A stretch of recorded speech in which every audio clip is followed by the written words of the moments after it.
General Secretary Leo Clark says if there were legitimate reasons to revise the selection of Dr. Desmond Long as the SLP candidate, then as a democratic organization, the party would make allowances for a revision.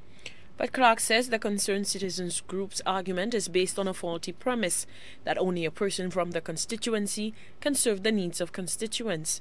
Clark drew reference to several politicians who did not live in their constituencies, including Sir John Compton.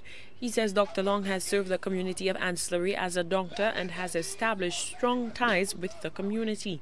So it's not about where you are from, it's how well you dedicate yourself to the cause of the people that you represent. Because at your furthest point in St. Lucia, you are there within an hour and a half, an hour 15 minutes. From where we are seated right now to the furthest point you can think of. You jump in your vehicle, you're there within an hour.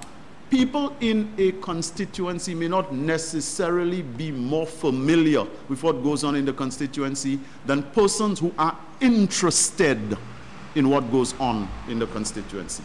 The call from the Concerned Citizens Group for a son of the soil to be given an opportunity to challenge Dr. Long in a runoff came at a political meeting on Saturday. Despite its media attention over the past few days, Clark says the group has not gained much momentum. From my own perception, that group has very little support for what they're doing. How do I know that? If you followed the meeting on Saturday and you saw what happened immediately after the meeting, Dr. Long happened to be in the constituency that evening.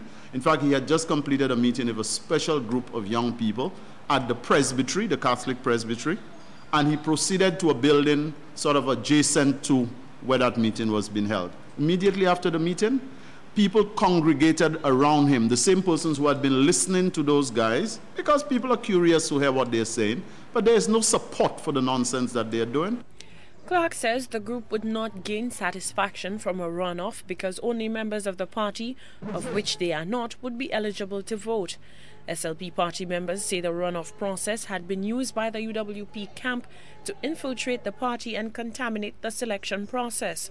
Clark says following the last election, there was a call for a revision of the candidate selection process to ensure the candidate with the best chance of winning the seat is selected. People felt that we needed to revisit the method of the runoff to ensure that it was not contaminated, because it was felt that there were persons who didn't belong to the party who had been able to infiltrate the runoff process, because we were opening membership prior to a runoff. There are persons who came and registered themselves en masse, contaminated the process, and after decision is made, return to their original political position, in most cases to support the United Workers' Party. Dealing a final blow, Clark says by his own admission, the Concerned Citizens Group chairman admitted voting for Dr. Keith Mondesi in the last election.